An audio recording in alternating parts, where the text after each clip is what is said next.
역사상 가장 혹독해 보이는 기도 중 하나가 사실은 그 원수들을 위한 기도였다면 믿으시겠어요? 오늘 우리가 살펴볼 시편 83편은요.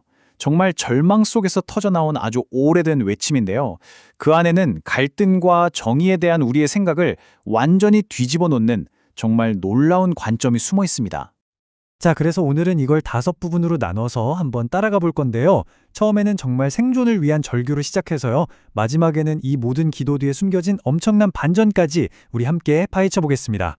이야기의 시작은요, 정말 절박한 외침이에요.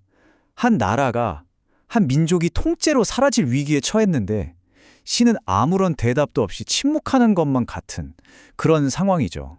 들어보세요. 하나님이여 침묵하지 마소서. 이건 그냥 뭐랄까 점잖은 기도가 아니죠. 모든 게 무너질 것 같은 그 절박함 속에서 터져나오는 절규에 가깝습니다.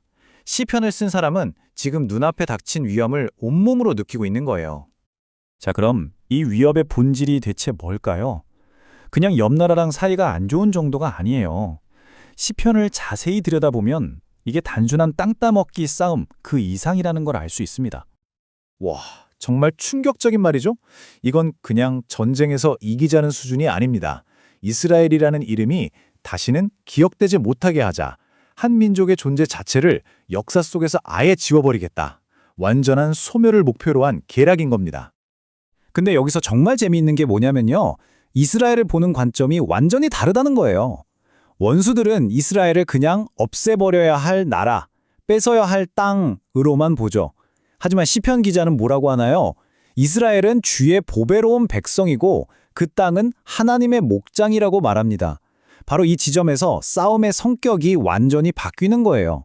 이건 단순히 나라 대 나라의 싸움이 아니라 하나님 자신에 대한 공격으로 재정의되는 거죠. 자, 그런데 여기서 이야기가 진짜 예상치 못한 반전을 맞이합니다. 하나님의 정의로운 심판이 시작되는데 그 칼날이 누구를 먼저 향할까요?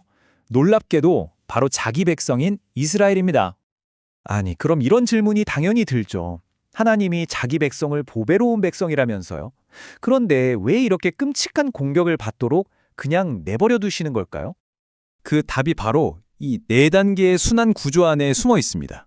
우선 이스라엘이 죄를 짓고 하나님을 떠나요.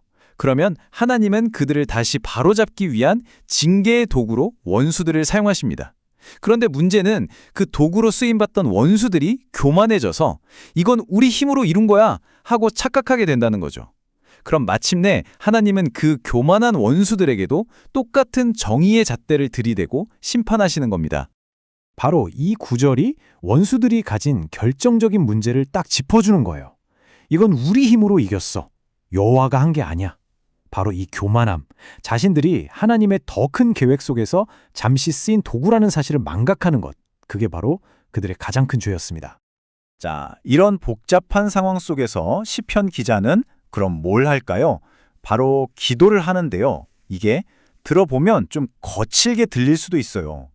하나님의 일관된 성품에 근거해서 아주 직접적으로 심판을 요구하는 기도를 올립니다.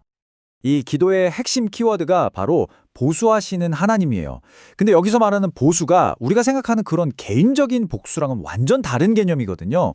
이건 이스라엘이든 그 원수들이든 모든 편에게 동일한 정의의 원칙을 적용해서 공정하게 책임을 묻고 갚아주시는 분, 그런 신학적인 의미를 담고 있습니다. 그러니까 이게 그냥 저놈들 혼내주세요. 이런 막무가내식 기도가 아니라는 거죠. 시편 기자는 지금 하나님께 이렇게 말하는 거예요. 하나님, 예전에 우리 백성이 잘못했을 때 심판하셨던 것처럼 이제 교만해진 저 원수들에게도 똑같은 기준으로 공의를 행해주세요. 라고 하나님의 일관성을 요구하는 겁니다. 와, 그리고 그 기도에 담긴 표현들 좀 보세요. 진짜 강렬하죠. 회오리바람에 날리는 먼지처럼, 바람 앞에 날아가는 겨처럼, 숲을 다 태워버리는 불길처럼 하나님께서 정말 결정적이고 강력하게 이 불의한 상황에 개입해 주시기를 바라는 마음이 그대로 느껴집니다. 그런데 말이죠. 여기서 가장 중요한 질문이 나옵니다. 이 모든 파괴와 심판이 정말 최종적인 답일까요? 자, 바로 이 지점에서 이 무시무시한 기도의 진짜 목적, 그 누구도 예상 못했던 깊은 뜻이 드러납니다. 이 시편의 클라이막스죠. 이게 진짜 이 시편의 반전인데요. 이 기도는 원수를 멸망시키기 위한 게 아니라 사실은 그들을 가르치기 위한 거였다는 거예요. 그 방법이 바로 이 구절에 나와요. 그들의 얼굴에 수치가 가득하게 해서 결국 주의 이름을 찾게 해달라. 그러니까 여기서 수치심은 그 자체가 끝이 아닌 거죠. 오히려 더 높은 목표를 위한 도구, 즉 그들이 하나님을 찾게 만드는 계기로 사용해달라는 겁니다. 그리고 바로 이게 최종 목표입니다. 원수들이 그냥 망하는 게 아니에요. 주님만이 온 땅의 유일한 통치자라는 걸 그들도 알게 해달라. 와, 정말 놀랍지 않나요? 궁극적인 목표는 원수들까지 포함해서 모두가 하나님의 주권을 인정하게 만드는 것. 그게 진짜 목표였던 겁니다. 그러니까 정리하자면 이겁니다. 이 기도의 진짜 목적은 이스라엘만의 민족적 승리가 아니었어요. 바로 그 원수들을 통해서라도 하나님의 영광이 온 세상에 알려지는 것. 그게 이 기도의 진짜 스케일이었던 거죠. 이 수천 년 전의 기도가 오늘 우리에게 이런 질문을 던지는 것 같아요. 우리가 적이라고 생각하는 사람들을 어떻게 봐야 할까?